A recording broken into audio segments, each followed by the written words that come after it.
O tema da série de mensagens deste mês é Igreja sempre se reformando. Como destacado no domingo passado, este tema é proveniente de um dos grandes lemas da Reforma Protestante do século XVI, que diz: Igreja reformada sempre se reformando.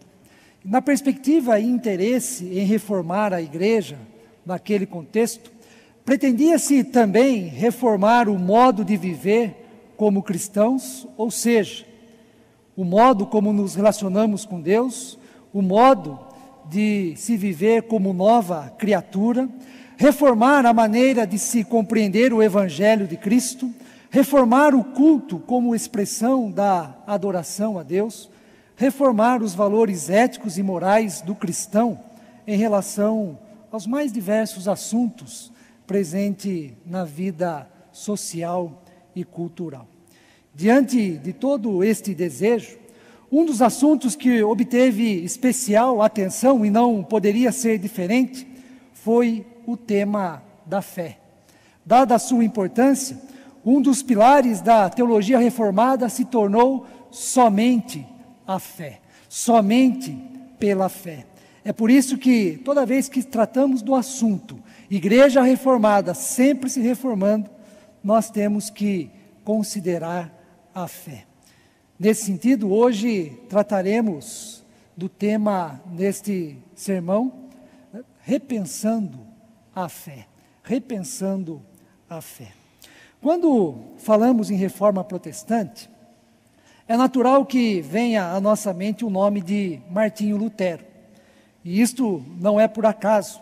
Apesar de vários outros homens e de vários movimentos no interior das igrejas terem contribuído para o desencadeamento daquilo que foi a reforma protestante no século XVI, é o nome de Martinho Lutero que se tornou o marco e a referência histórica deste acontecimento, devido à sua coragem e intensa dedicação para que, de fato, a igreja passasse por profundas mudanças naquela época. Todos nós já ouvimos falar, ou então já lemos algo a respeito de Martinho Lutero. Talvez muitos aqui assistiram o filme intitulado Lutero, lançado no ano de 2003, em que trata da vida, do pensamento e dos principais feitos de Lutero em relação à igreja. É verdade que, devido aos interesses comerciais e até mesmo eclesiásticos, Lutero, no filme, foi um tanto quanto romantizado no papel de um homem bonzinho, manso e frágil, diante da intolerância e da insensibilidade das pessoas que defendiam os interesses da igreja vigente naquela época. No entanto, nunca é demais considerar alguns dos principais aspectos da vida e do pensamento de Lutero. Ele era um monge agostiniano, por volta dos 30 anos de idade, terminou o seu doutorado e se tornou professor de teologia na Universidade de Wittenberg. Dedicou-se profundamente aos estudos do grego e hebraico, a fim de compreender com maior exatidão as sagradas escrituras na língua original.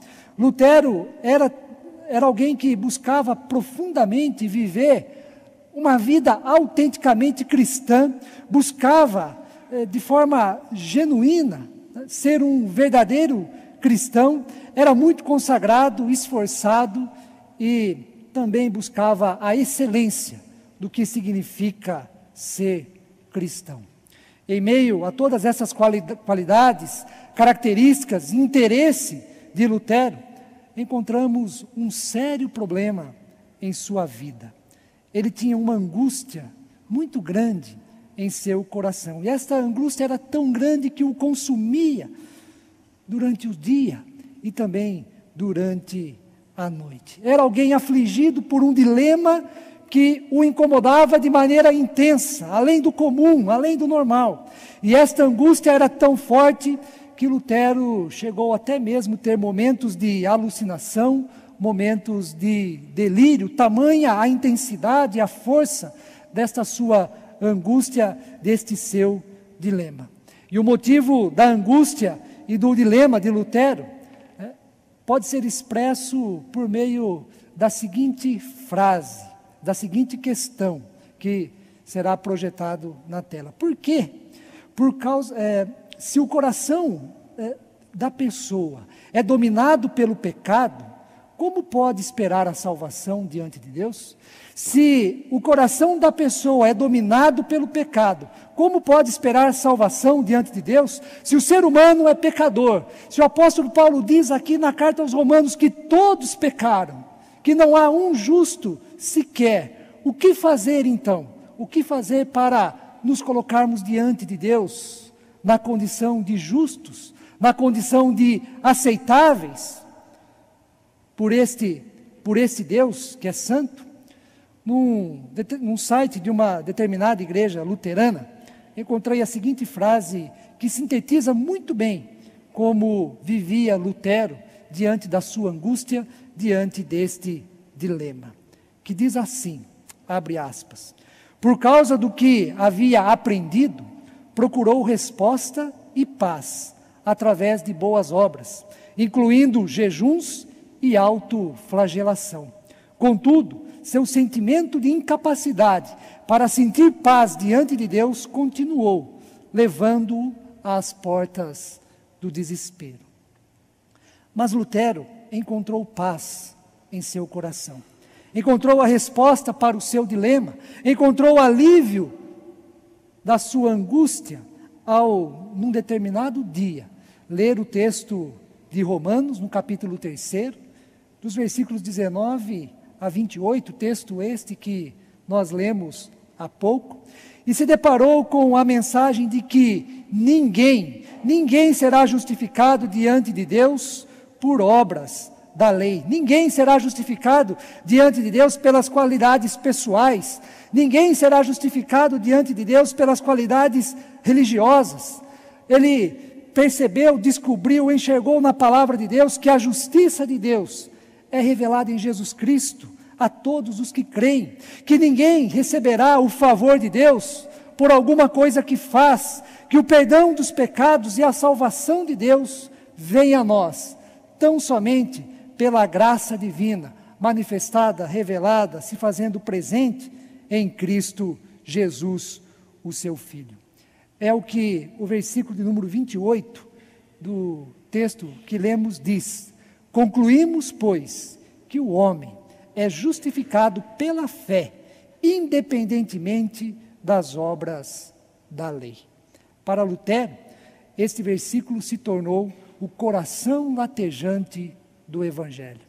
Para Lutero, este versículo mostra muito bem o que é o Evangelho de Cristo, mostra muito bem o que é a boa notícia de salvação.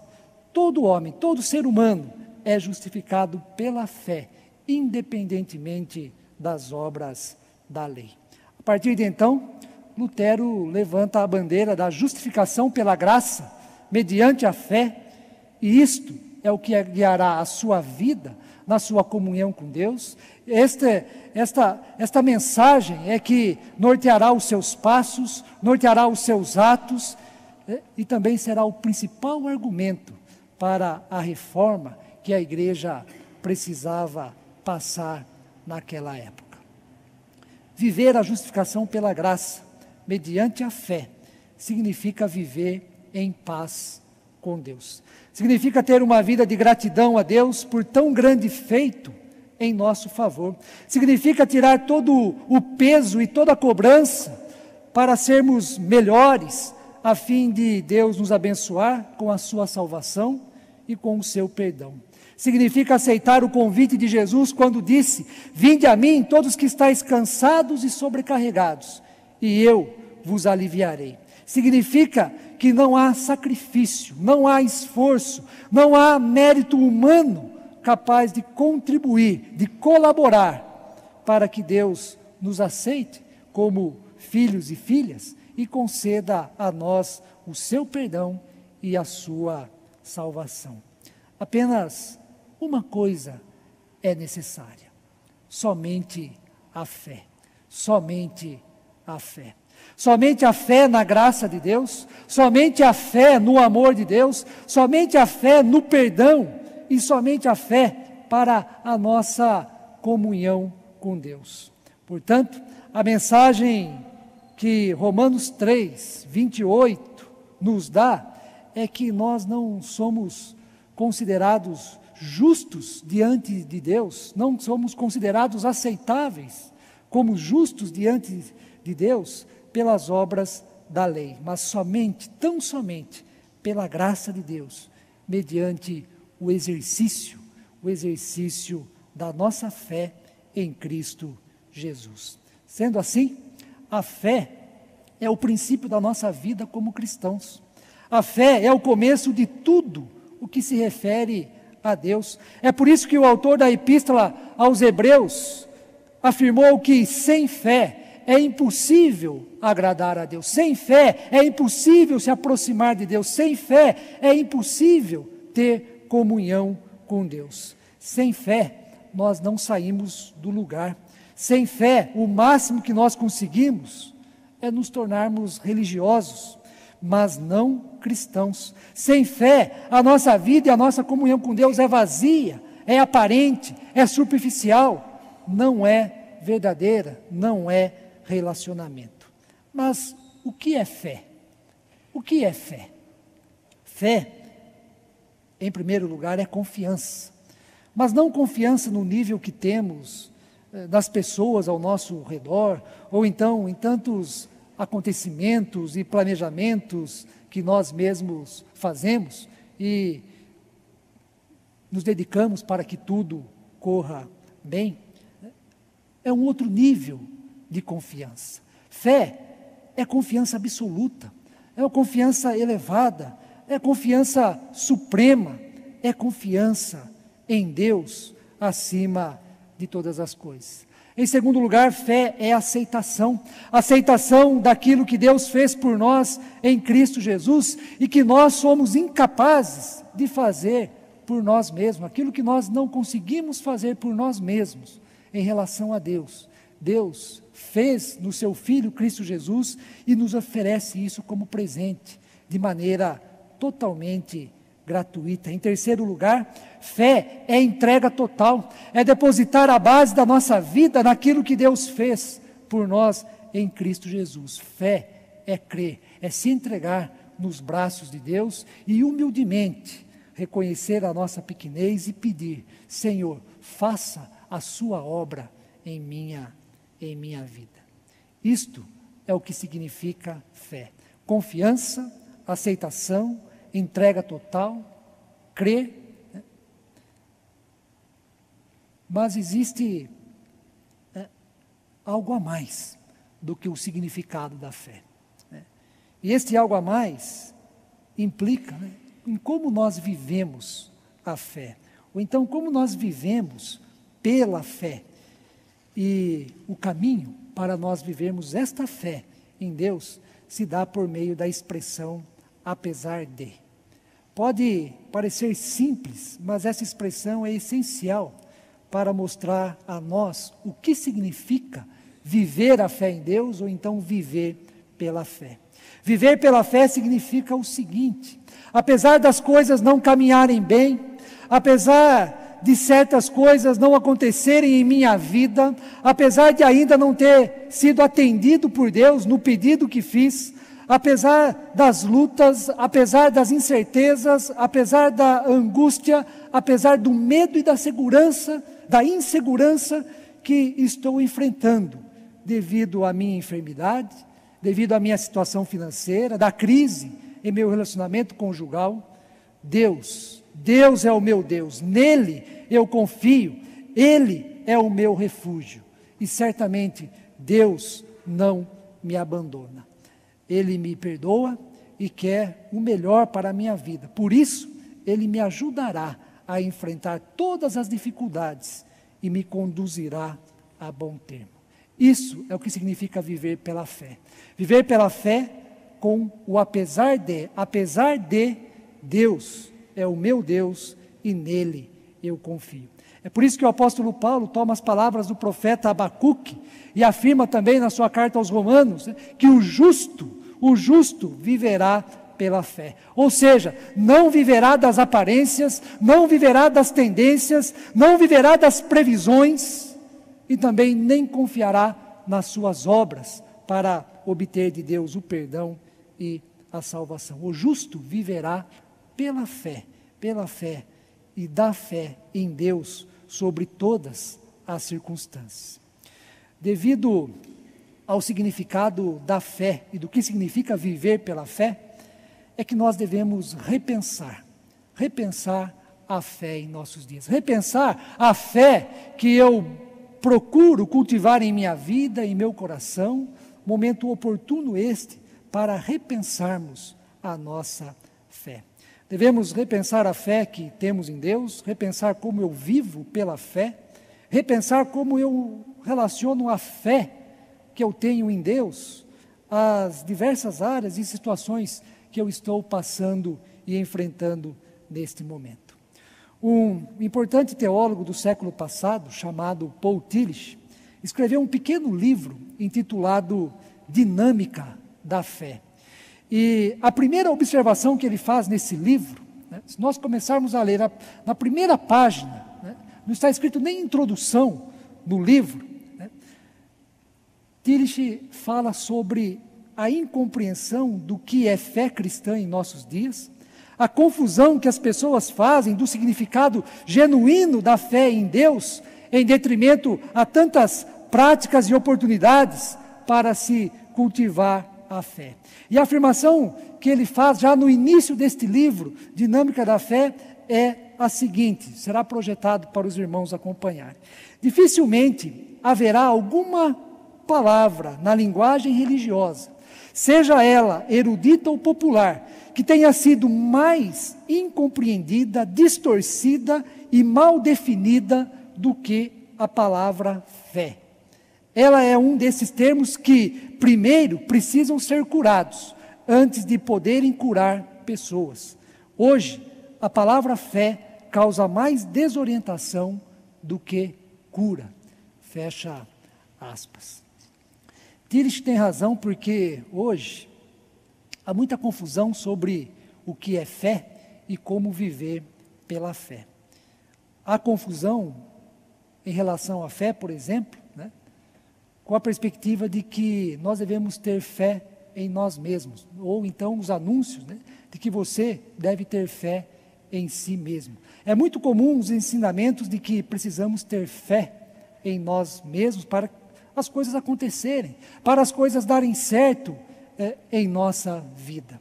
Há também a fé travestida como confissão positiva em nossos dias. Isto significa que você só deve pensar coisas boas, deve evitar pensamentos e afirmações com a palavra não ou com algum outro advérbio de negação, né?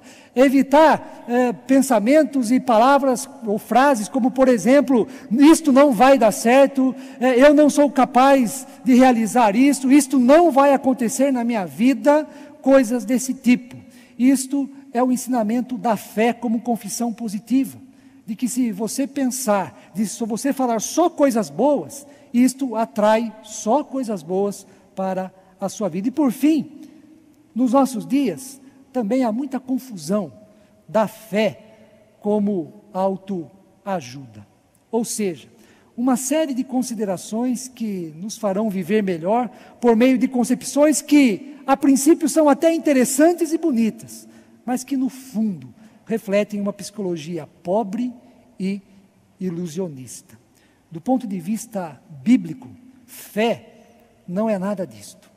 Fé não é confiar em si mesmo, fé não é confissão positiva e fé também não é autoajuda. E por uma razão muito simples, a fé cristã não é um ato humano, não é um ato que começa em nós, mas é um ato que tem como princípio, como origem, o próprio Deus em sua infinita bondade, amor e graça. Em um dos capítulos do livro citado, Tillich enfatiza o que não é fé. O que não é fé? Para ele, a fé não é um ato do conhecimento, não é um ato da vontade e não é sentimento. Embora tudo isso esteja relacionado no âmbito da fé, na vivência da fé, porém, não são essas características que definem a fé na vida de um cristão, a fé na vida de uma pessoa, conforme os critérios bíblicos. Fé não é um ato do conhecimento, porque fé não significa aceitar um conjunto de doutrinas que nós achamos correto e defender essas doutrinas como se fosse verdade absoluta sobre Deus, sobre os feitos de Deus e sobre o agir de Deus. Deste modo, cai a doutrina e da mesma forma cai a fé. Na verdade, a fé deve ser numa pessoa, ou seja, no Filho de Deus, em Jesus Cristo, o que Ele significa, o que Ele é e o que Ele foi em relação à sua vida, em relação à vontade de Deus em nosso favor. Para usar uma expressão de Tillich, fé é participação. Participação em Deus é relacionamento com Deus, é ter vida e intimidade com Deus a partir daquilo que o próprio Deus é e nos faz. Nesse sentido, fé não é um ato do conhecimento. Conhecer a Bíblia, saber uma série de versículos de cor, não assegura a fé de ninguém. Mas viver o que o texto bíblico diz, transformar o texto em ações, guardar a palavra de Deus em nosso coração, de modo que essa palavra norteie, direcione e guie a nossa vida, os nossos sentimentos, os nossos pensamentos. Isto sim é fé. Fé, para Tillich, também não é um ato da vontade, embora a vontade esteja relacionada à nossa fé em Deus, como já dissemos. Não é errado ter vontade e expressar a Deus tudo o que queremos que aconteça nas mais diversas áreas da nossa vida. Nós somos pessoas sempre com muitas vontades e desejos. Queremos que muitas coisas aconteçam em nossa vida e na vida das pessoas que amamos. Porém, não é a legitimidade da nossa vontade, não é o fato de sermos atendidos em nossos pedidos que garante ou certifica a nossa fé em Deus. É muito comum hoje nos depararmos com ensinamentos de que se Deus não atende o nosso pedido, se Deus não atende a nossa vontade, é porque a nossa fé não é suficiente, é porque a nossa fé é pequena. E o problema não está em Deus ouvir as nossas orações, o problema que se dá pelo fato de Deus não nos atender, é porque a nossa fé é frágil, é insuficiente. Por isso o problema está conosco. O problema é meu, quando as minhas vontades, os meus desejos não são atendidos por Deus. É nesse sentido que fé não é um ato da vontade, não depende da intensidade da nossa vontade, o tanto que nós desejamos que alguma coisa aconteça em nossa vida. E por último, fé não é sentimento. Isso significa dizer que a fé não está condicionada aos nossos sentimentos e emoções, embora sentimentos e emoções estão envolvidos no âmbito da fé, na vivência da fé. Fé não é sentimento no sentido de que se hoje eu levantei bem e tudo está dando certo na minha vida, então significa que eu estou cheio da fé. Porém, se eu não estou bem e nada está dando certo no meu dia, é porque a minha fé está fraca, é porque a minha fé vacilou, é porque a minha fé não é suficiente. Não são os nossos sentimentos que definem e dão sustentabilidade à nossa fé. Se a fé dependesse dos nossos sentimentos, nós estaríamos perdidos. Isto porque o ser humano é muito vulnerável na área dos sentimentos. Há muitas variações de sentimentos e emoções no mesmo dia.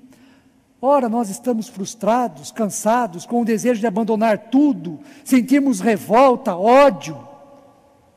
Ora, estamos alegres, realizados, satisfeitos, tudo num curto prazo de 24 horas. De fato, a fé não está condicionada aos nossos sentimentos. Para concluir a mensagem desta manhã, repensar a fé implica em reconhecer que o conteúdo da nossa fé provém do próprio Deus e não da nossa vontade, do nosso conhecimento e do nosso sentimento. Fé é o nosso coração e pensamento totalmente voltados para Deus. Fé significa relacionamento, participação na vida de Deus e, consequência disto, ter a vida constantemente transformada pelo poder e pelo amor de Deus. Fé é confiança, é entrega total, é participação, é crer de forma absoluta.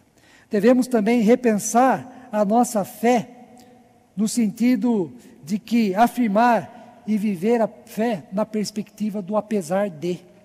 Apesar de eu não conhecer tudo sobre Deus, o meu conhecimento ser pequeno sobre Deus, apesar de eu não ser atendido em muitas das minhas vontades, em muitas das minhas orações, apesar dos meus sentimentos ruins, negativos, que muitas vezes se instalam em meu coração, eu creio em Deus, creio que Ele me acompanha, creio que Ele está comigo, creio que me fortalece, creio que suprirá todas as minhas necessidades, ao seu modo e ao seu tempo. Isto que é fé. Que Deus assim nos abençoe e que sejamos cristãos e cristãs que vivem pela fé, para a glória do Senhor Jesus. Amém.